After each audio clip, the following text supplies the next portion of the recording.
My name is Kathleen Smith. I'm the Chief Outreach Officer here at ClearedJobs.Net. And today we're going to be talking about transitioning veterans and how they can prepare better for virtual career fairs. We know that the current situation has made it that many of the events that transitioning military personnel would go to, such as their TAP class, ACAP, military job fairs, and military networking, those have been all moved online.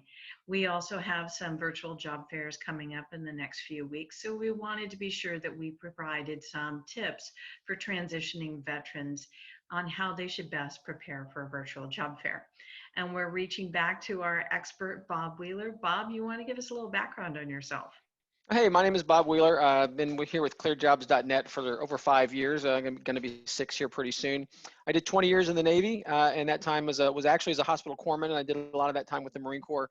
My last 3 years, I was a recruiter where I recruited physicians, and that's that deal from going from a recruiter to working at ClearedJobs.Net was a little bit of the was the way I made that transition piece. One thing that's kind of interesting, and I still rely on quite a bit, was for a few months a while back, I used to teach the Department of Labor's transition course at the TAP classes on Camp Lejeune. So I do stay in touch with the what's going on with transitioning veterans still quite a bit.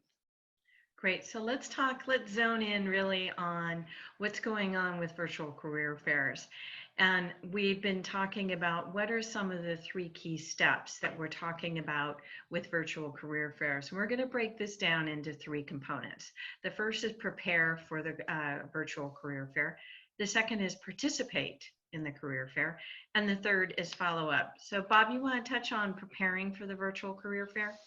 Yeah, absolutely. And by the way, before we even start, just know that prepare, participate, follow up. Generally, that's the great thing for all career fairs. But as we talk today, we're going to talk specifically about the virtual career fairs, and we're going to also talk specifically about the military aspect of being a transition veteran. So these be very some specific tips, although there's other general tips that are still out there that you might want to take a look at. But from a specific idea of a transitioning veteran, when you prepare for a virtual career fair, what's really nice is you can do some preparation, you can research those companies, and you can see what kind of work they're doing, you can see what kind of contracts they're winning, you can see what kind of positions that they have available, because then what you're going to want to do is you're going to want to be prepared to speak to those things, and you're going to want to prepare to speak to those things from a not just from a military standpoint, but from a civilian standpoint. You want to get your resume nice and clean. You want to get your resume set so it's talking about in civilian language. But here's one big tip on a virtual career fair. When a recruiter is chatting with you, your resume is going to kind of pop up on the side, and they're going to be trying to chat with you at the same time they're looking at a resume. And it can be really frustrating not frustrating, but it can be challenging, let's put it that way, as a recruiter to see that. So if you can go ahead and put some things right in the summary of your resume that identify that you're a transitioning veteran, let them know what field of work that you're doing, and let them know when your expected availability date is. Putting those things right up front are going to really help you have a better conversation with the recruiters, and then that's going to lead to better results. So really understanding what is the layout of the virtual career fair. So it's all in text, and people are going to be communicating through text, but they're also going to be viewing your resume. So making it clear. Love those points that you're bringing up, Bob. So the other is researching the companies. It's not, walking into the job fair and not understanding the companies that are there. You're going to know the companies ahead of time. Research which kind of jobs they have, what kind of work they do, the contracts that they've done.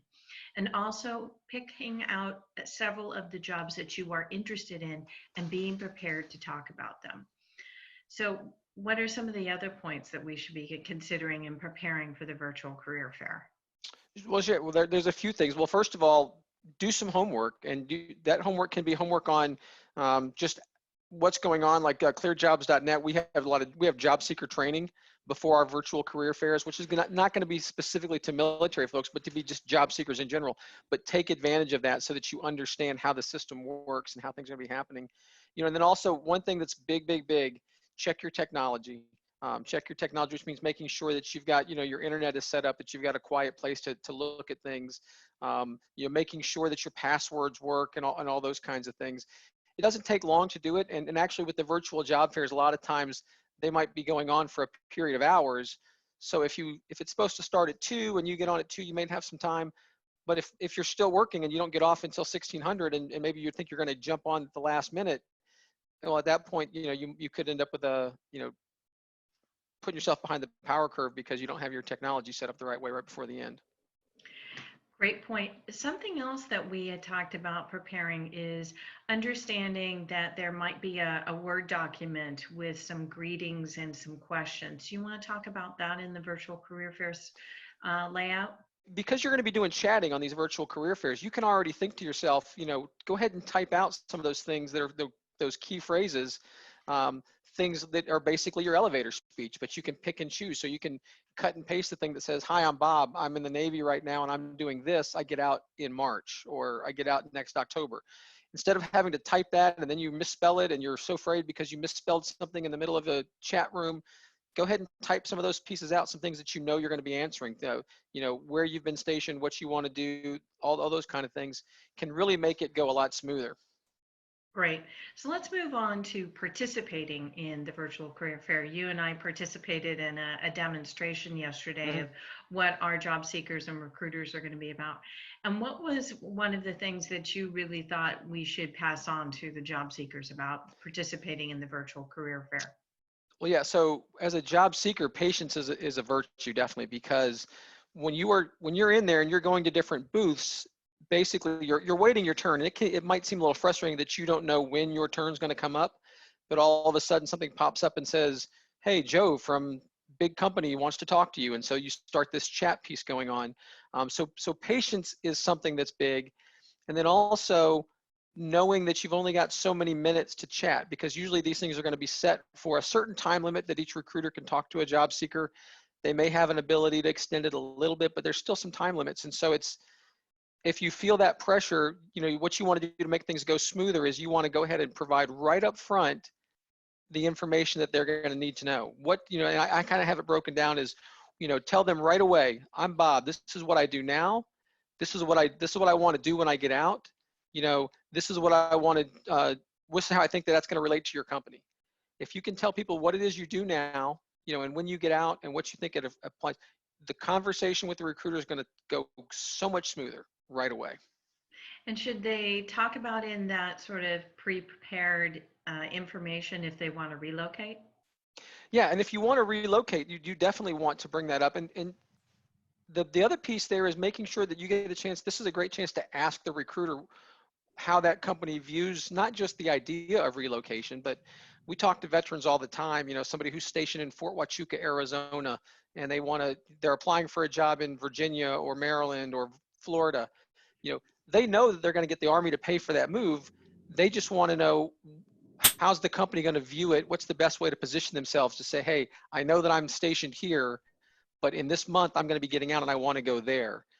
And different companies take that different ways, but this is a chance in a virtual chat room to ask how to position yourself that way, which makes it so much better than just a blind application that you just throw into an applicant tracking system. So a lot of times people go to a career fair or a virtual career fair, and they only go in and talk to one company, maybe two. What is your feeling on when you have a virtual career fair? Should they just go to one or two companies that they're interested in? Well, I think they should have one or two companies that they might be targeting, and they should definitely be looking at all those companies. But once you're there, I think you should go to all of the companies. You should at least pop in to say hello. You should be looking at who those recruiters are, because one of the things that we learned in our business is that sometimes recruiters move around, and we're going to talk in a second about how to follow up, but you can't follow up with people that you didn't meet. So by going in and just saying, hey, I see that your company does this, even if you don't think it's necessarily going to be a fit, I don't think there's anything wrong with saying that, again, who you are, what you do, when you're going to be getting out. And if you say, it seems like you guys do mostly cybersecurity and I'm more of a logistician, you know, I just wanted to pop in and see if there were other opportunities in your company. By letting them know that you saw what they do and then what you do, you're not being rude at all, but you are getting a chance to make a connection. Great. So that does follow up on our last point, which is follow up. What are some of the key components that job seekers, veteran, transitioning military should understand about follow-up? Because as you and I both know, we talk to recruiters all the time and they rarely get any kind of follow-up. So what kind of follow-up do we want people to do? Yeah. So, so first of all, it's great to follow up. And I would say that everybody that you talk to in a job fair, virtual or otherwise, get on LinkedIn and find that person and just send them a nice introductory note when you try to connect with them. Leave a note that says, "I met you at the ClearedJobs.Net virtual fair," to remind them of who you are and where you met. But we talked in some other webinars we've done about how you need to build your network before you need it. This is a chance to build that virtual network of people who are hiring folks. They're people who are recruiters or hiring managers. So everybody in there, you definitely need to hit up on LinkedIn. Anybody who gives you their email address, you should also send them an email saying, "Hey, thank you for your time." But the other piece of the follow-up, I think that a lot of people don't do, and this is a great chance for veterans to do, is if you have a conversation because you came to this job fair, you uploaded your resume, which is a general resume, and no matter how great it was, it's still a general resume. But let's say that you chatted with somebody and they told you more of the key aspects of a job you might be a good fit for. Well, if you go ahead and just, revamp your resume just a little bit to take out this or add that, to really focus it on the job, follow up can mean sending it to that same recruiter and say, "Hey, Cheryl, hey, John, after speaking with you, I went ahead and focused my resume more on that position we spoke about at the virtual job fair." That's really good follow up. And boy, recruiters absolutely love that because it shows that you're interested. It shows that you can, that you can think about things, and it shows that you might be a good fit. Sounds great. So again, the three components we're talking about is preparing well for the job fair, understanding the technology, understanding that having a clear civilian ready resume, and also being able to participate in the event, understanding the mechanics behind the virtual career fair. And the third, follow up. Bob, thank you so much for your time today. We look forward to talking to you again. Absolutely. Any veteran can always find me on LinkedIn as well. Hit me up. I'll connect with you. Sounds great. Thanks.